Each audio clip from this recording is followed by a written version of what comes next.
Ganesh said right at the end, this book is really about translating the FTAs negotiated between governments into practical results by businesses and therefore implementing the deal. As many of you know, we here at the Peterson Institute, led by Jeff Schott, Gary Huffbauer, have done a series of studies on potential and realized U.S. FTAs with other countries. We've done about 15 of those, going back to the original U.S.-Canada agreement, through NAFTA, and then many over the last decade.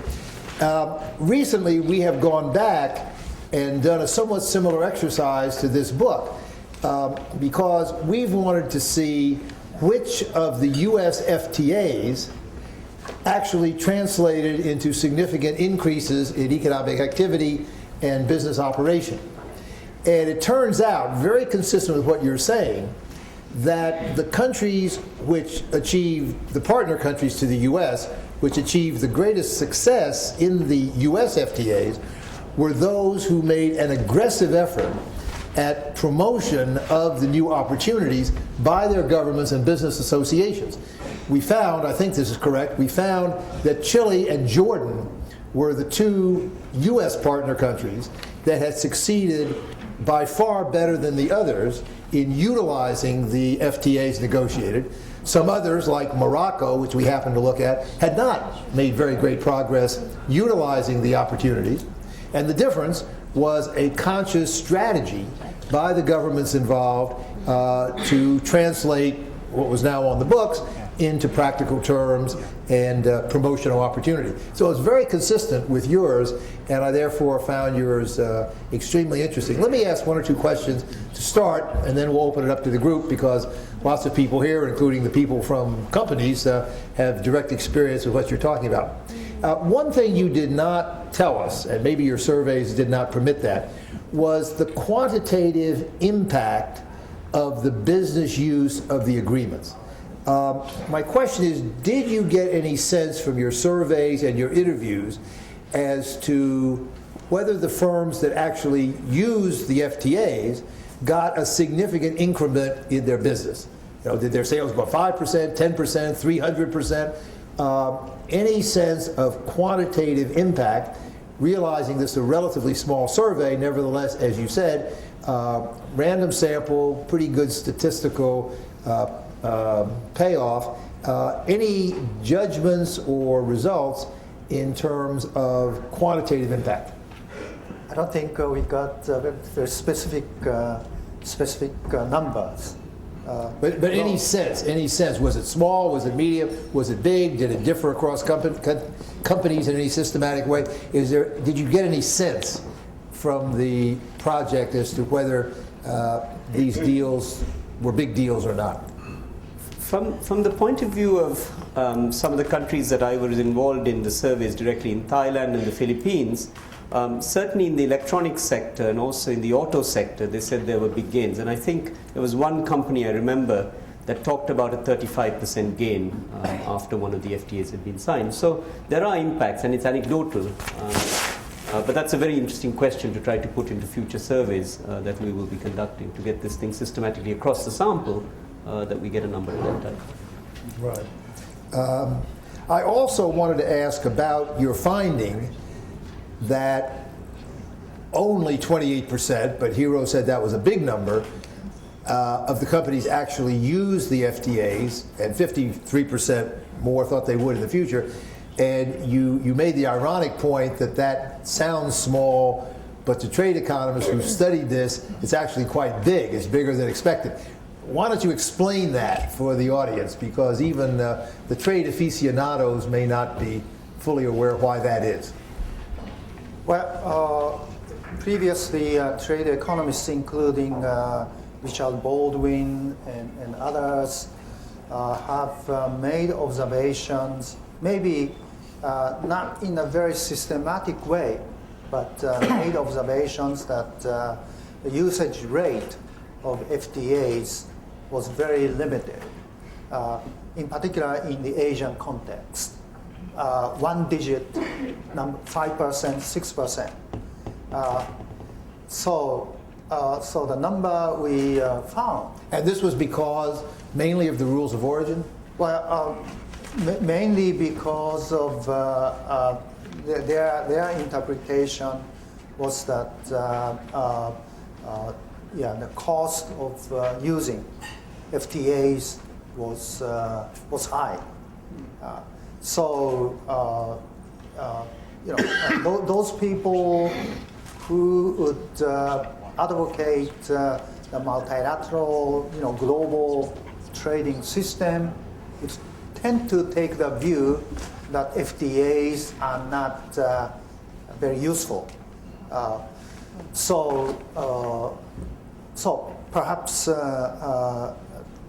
those earlier observations may have reinforced that sort of view. So we wanted to take a look at these numbers in a more systematic way.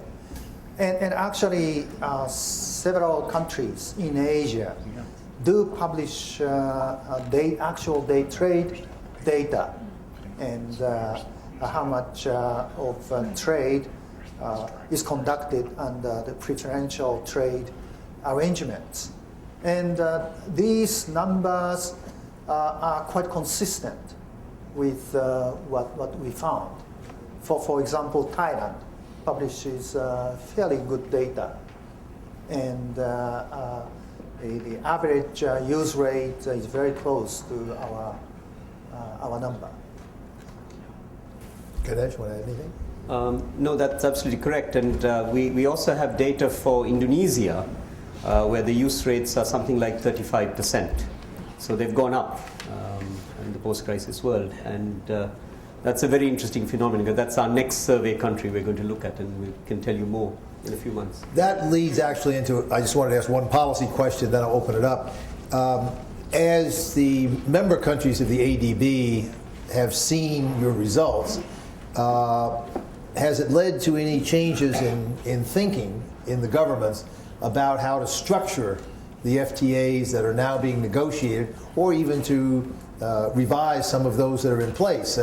Are you teaching them some things that they need to know, which might lead to an improvement in the construct of FTAs going forward? Well, not necessarily on the content of FTAs, but they are now aware that they should really support their own business firms in terms of using FTAs.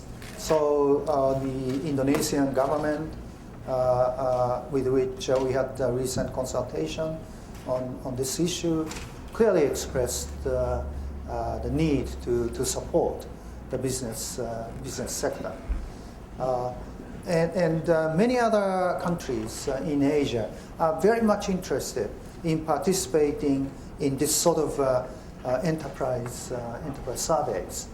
And what we think is important is to conduct some additional surveys, not only on tariffs and some other non-tariff measures, but also expanding the survey to include other aspects of FTAs, like services, trade, investment liberalization. And those are the areas that many Asian countries are now beginning to be interested in. We will look forward to releasing the second volume in your series in another year or so. Okay, the floor is open. Deborah, please introduce yourself and fire away. Hi, thank you. Deborah Bufner with Cargill. First of all, I'd like to commend you and your institute on such an important study. For companies like Cargill, we're grappling with how do we handle this noodle bowl of FTAs, and especially in Asia. And I had a quick question about the usage rate, 28%, and I guess we're planning to use 50 or 53% is planning to use the FTAs. My question really gets at who within the companies did you talk to?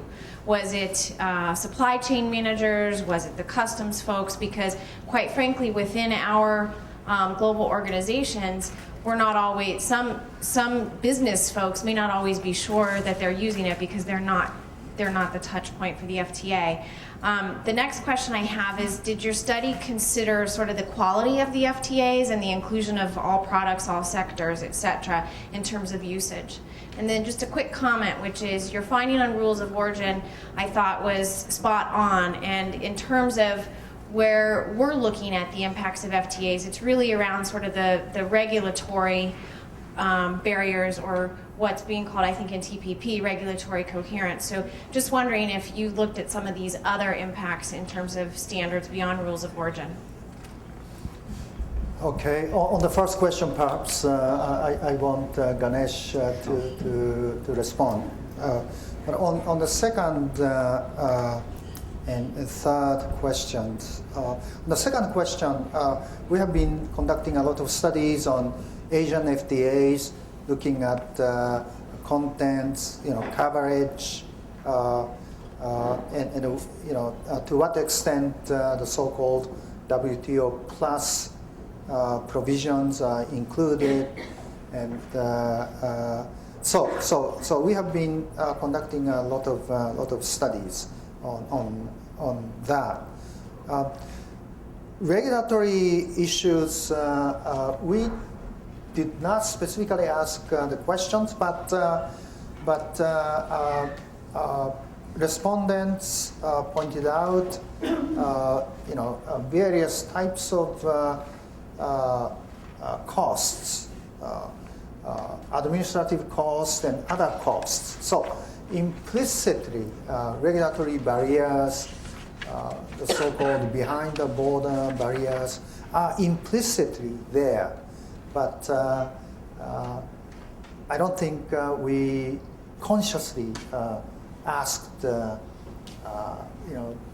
kind of question you mentioned. Put that on the list for next time. On the sample frame and who we talk to, obviously that's a major source of potential bias. So we actually picked the marketing managers and the purchasing people, the people who would know about this type of stuff in companies, in the big firms that had them, right? In the SMEs and the other firms, you talk to the CEO or the entrepreneur because he or she is the source of such information.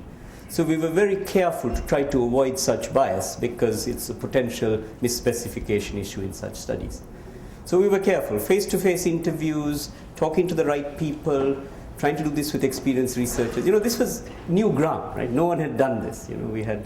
So we tried as best as we could, and let me assure you that I think we hopefully got what we wanted. What was the total duration of the project? How long did it take you to do all this?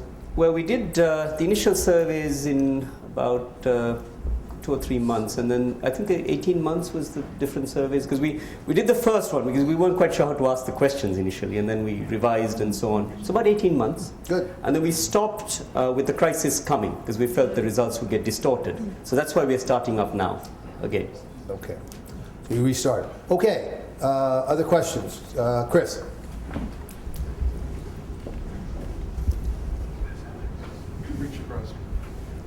Thanks very much, Chris Nelson Report. Really fascinating study. I'm really struck by your focus and, in a sense, your advice to us to think in parallel terms. I think most of us have probably focused way too much on TPP and nowhere near enough on the various ASEAN permutations and combinations. From what you've been hearing out there on the ground and seeing, is there some advice that you would give the Obama administration and or the more pro-trade people in Congress about things the U.S. should be doing or could do that would help increase a sense of parallel activity, getting more U.S. involvement in some way in the ASEAN pluses, and not just TPP? Thank you. Okay. I think pursuing TPP is a good strategy, but perhaps even the U.S. may consider an FTA with ASEAN,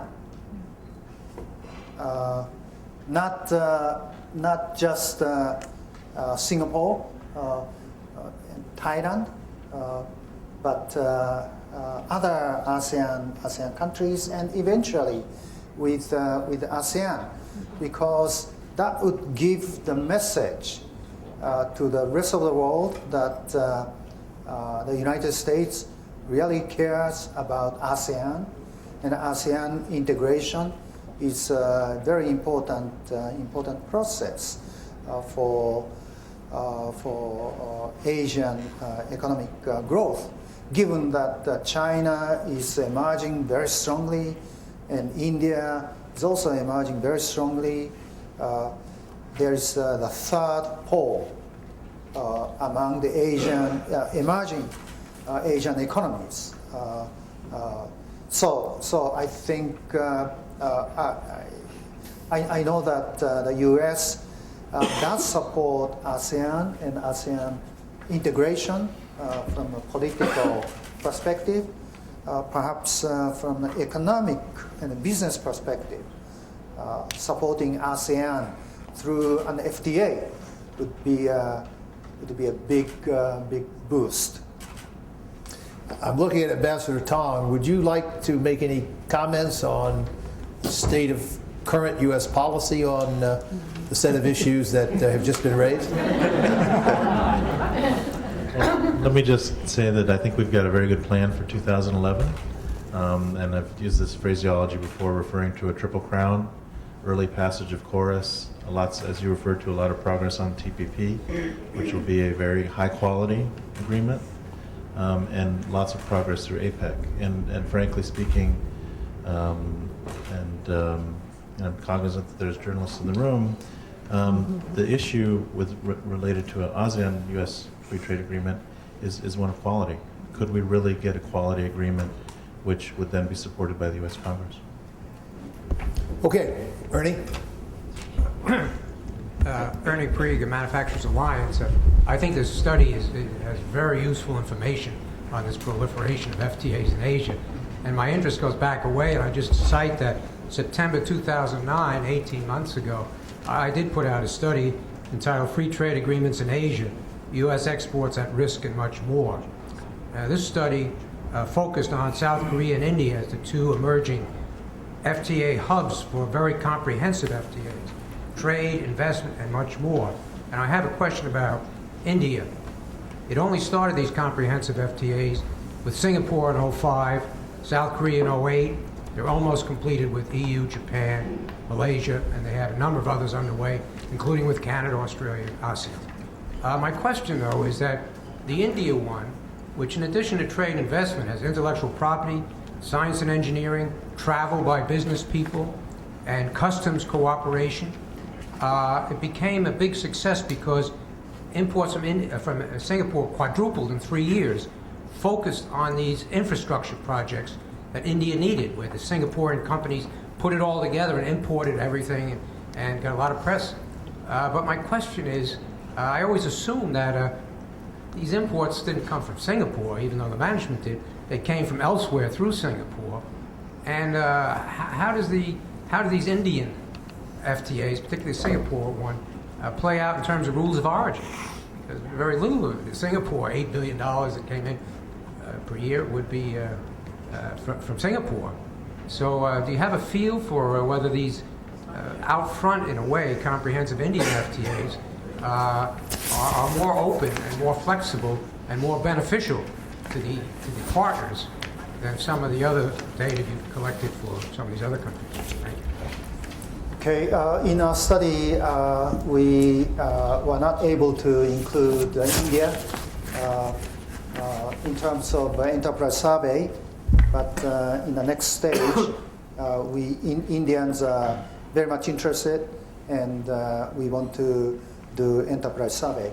Now, in Indian FTA, and this is not just India, but China, Japan's FTA is much bigger than the usual trade coverage. Infrastructure cooperation, other types of capacity building cooperation are included in FTAs.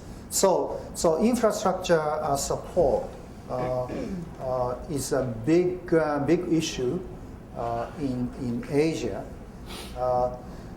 So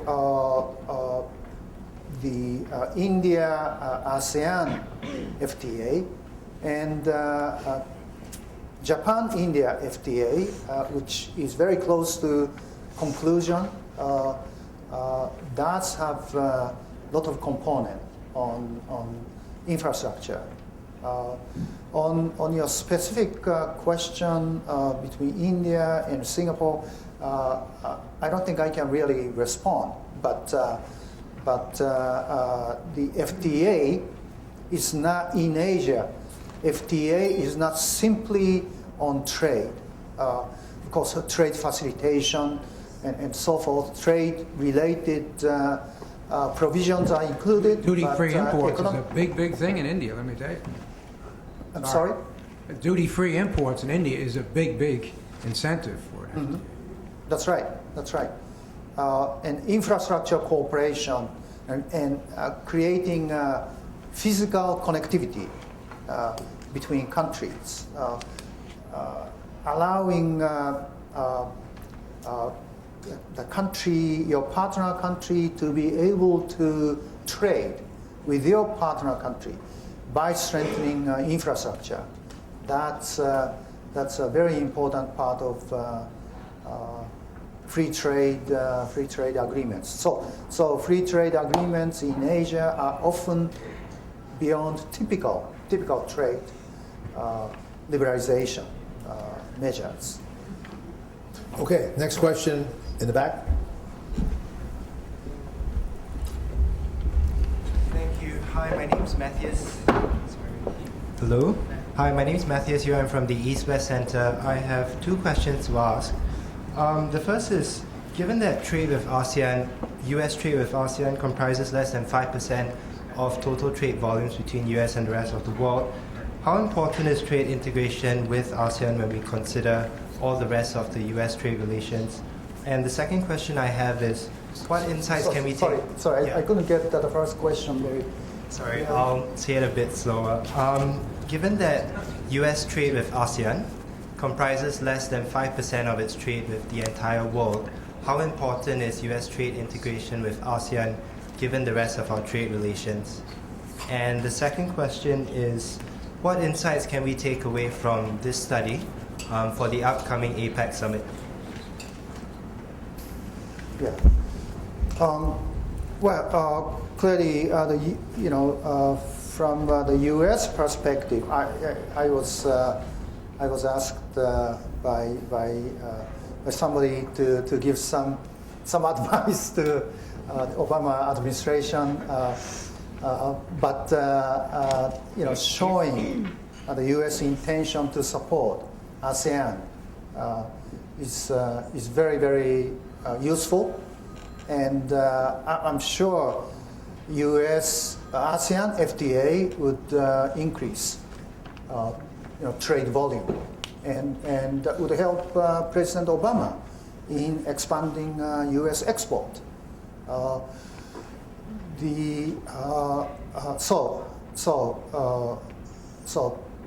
it helps not only ASEAN but also the U.S.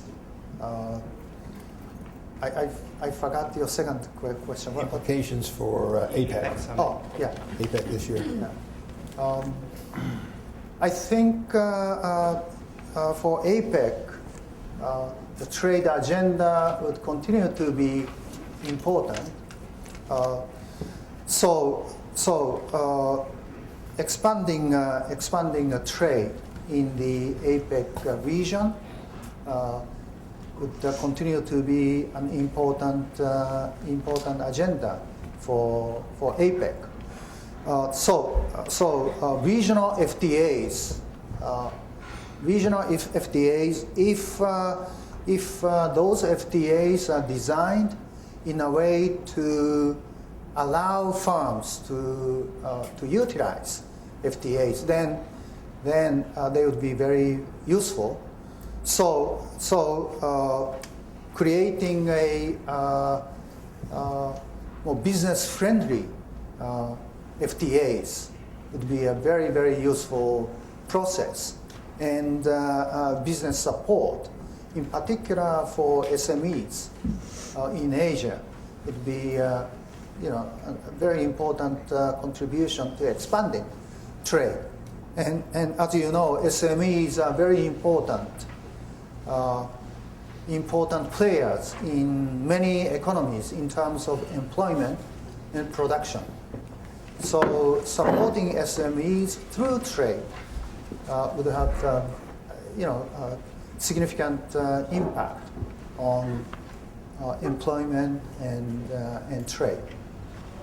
If I might just add a thought on this, what we're talking about today is a classic instance of the principle of competitive liberalization.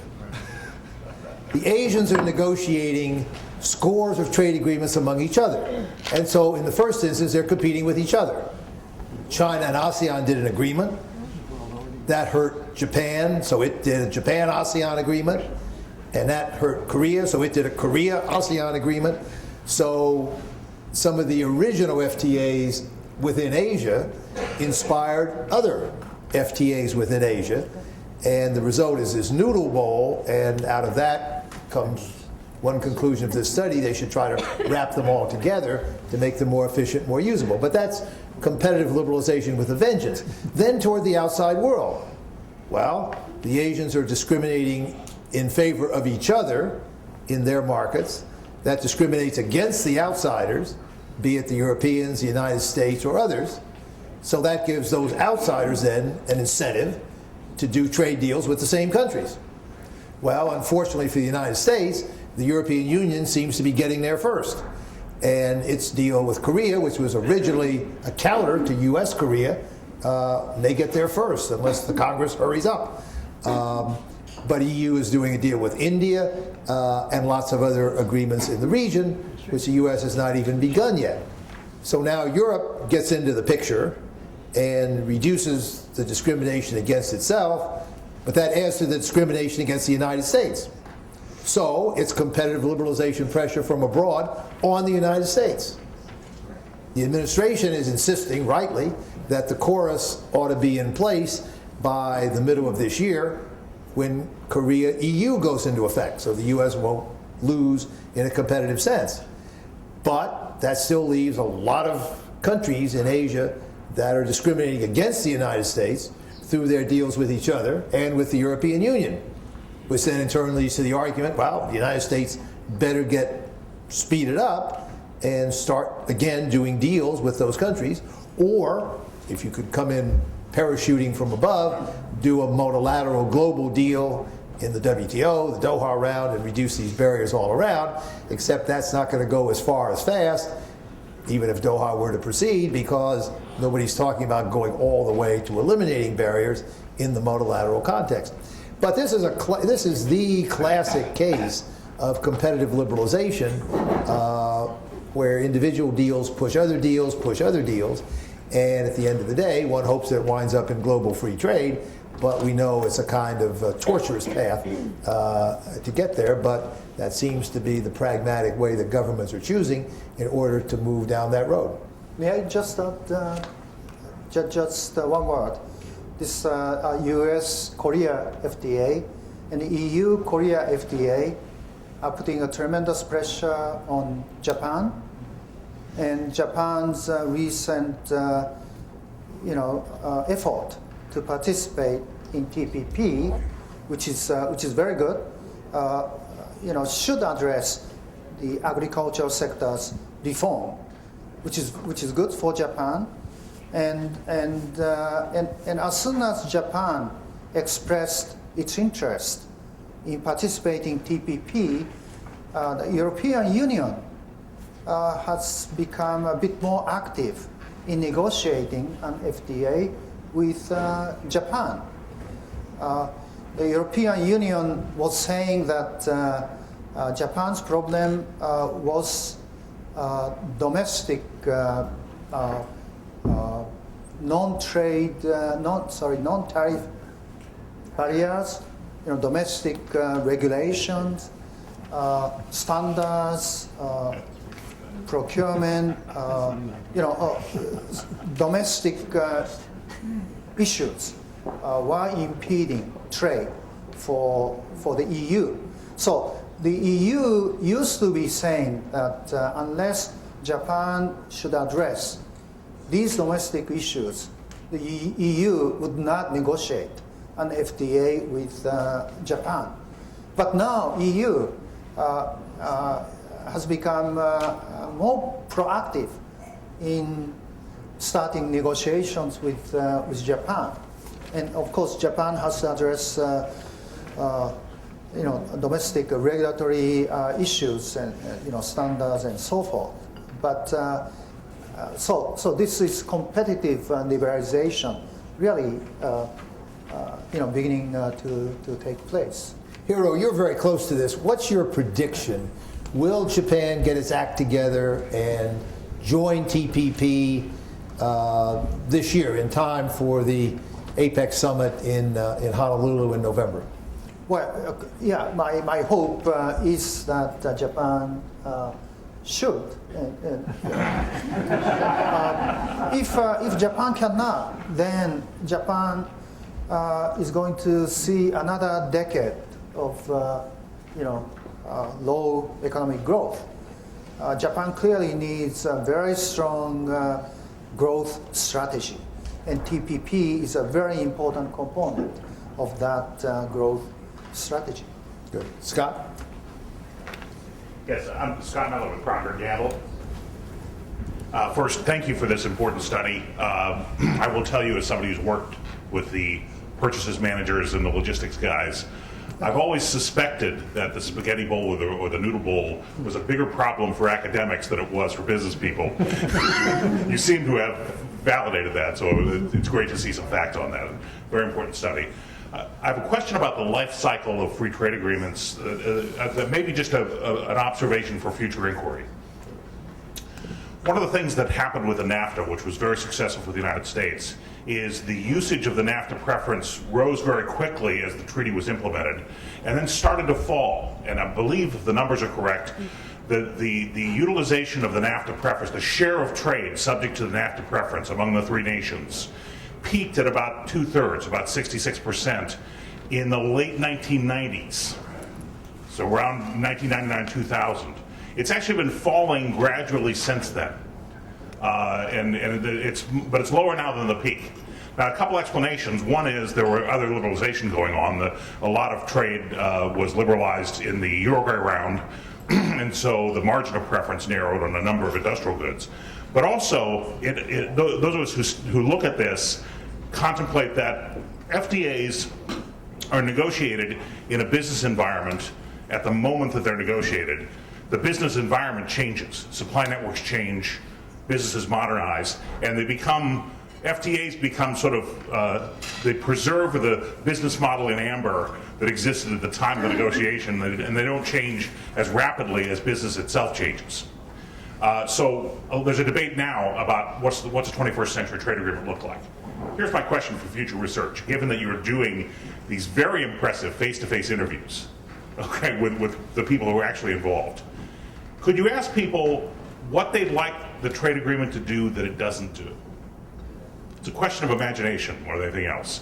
If they're participating and utilizing the free trade agreement, what would they like that agreement to have included that it doesn't, as a way to guide future negotiators for what a 21st century agreement might look like? I'd appreciate your comments on that. Well, clearly it would be very useful to ask that sort of question. Maybe Ganeshan is going to design a questionnaire for the next I step. like the answer, so okay. It's a great thing. So thank you. Yeah. Okay, thank you. That would be good. In fact, in our next set of surveys, we are trying to understand some of these so-called deep integration issues better. Yeah. Mm-hmm. Investment for one, and so on. And then we've also tried to ask some questions on intellectual property, labor standards. We're trying to get a sense of what firms think about this. Yeah.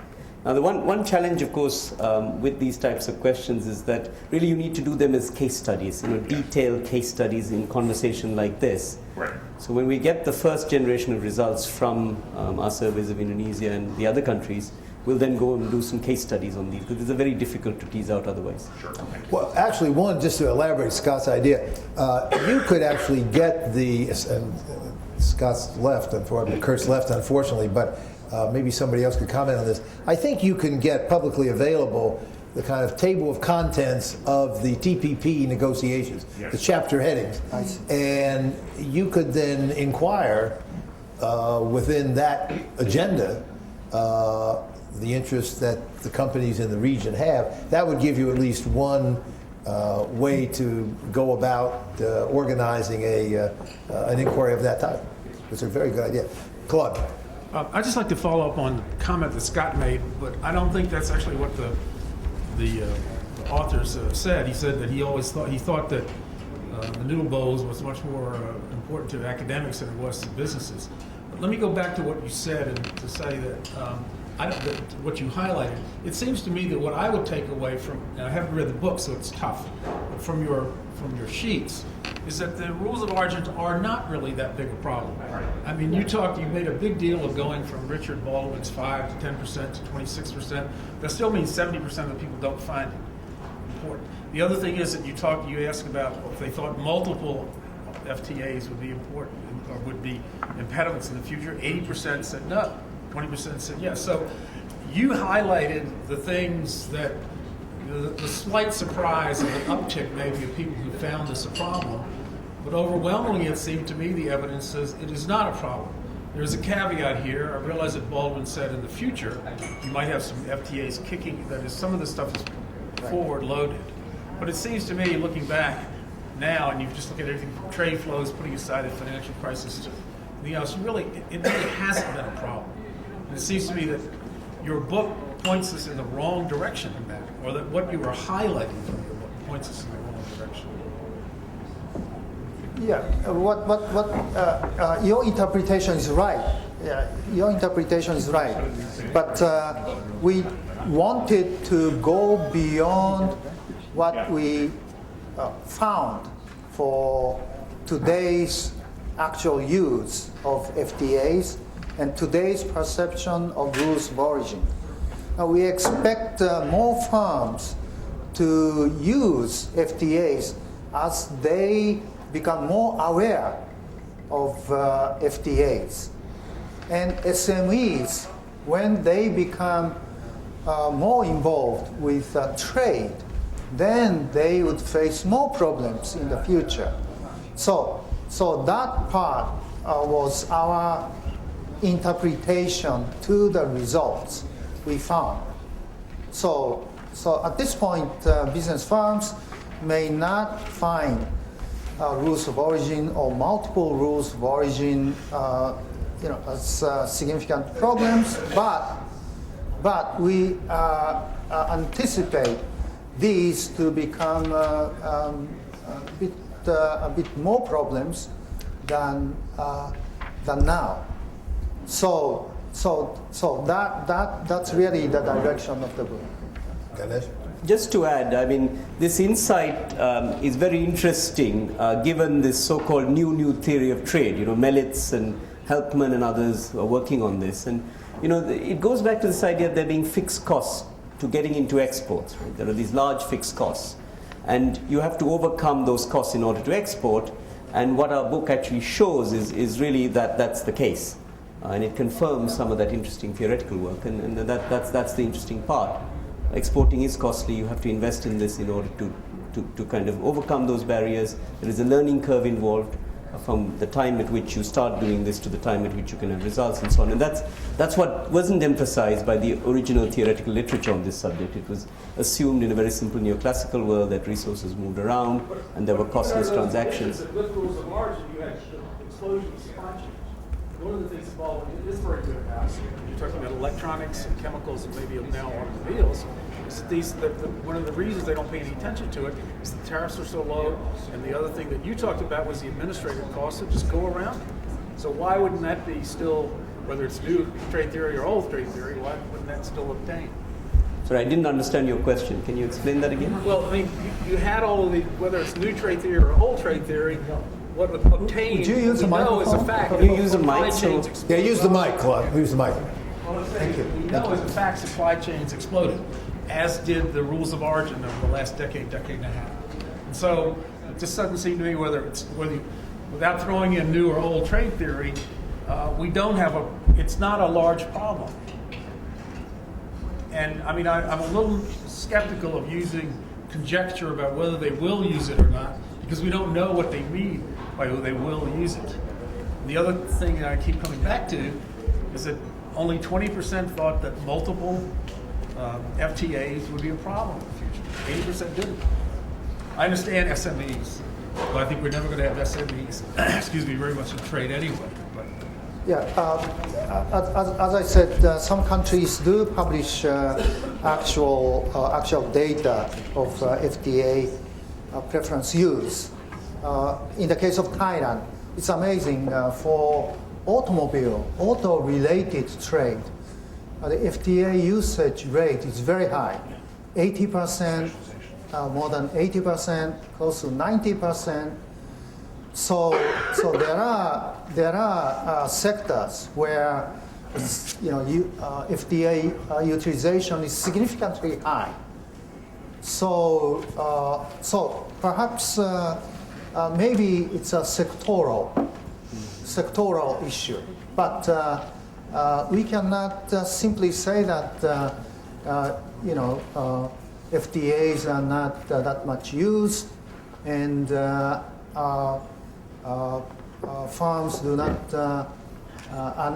firms are not going to see multiple rules of origin a problem. We expect this problem to expand in the future. Maybe there is a difference between you and us in terms of future expectations. Well, we've reached our witching hour. We'll leave it at that point because we look forward to getting the next installment in the series. We also look forward to working with you all on some exciting other projects that we've talked about. I think we're all in their debt for having given us this very rich information on what's going on in the world. We thank them, and meeting adjourned.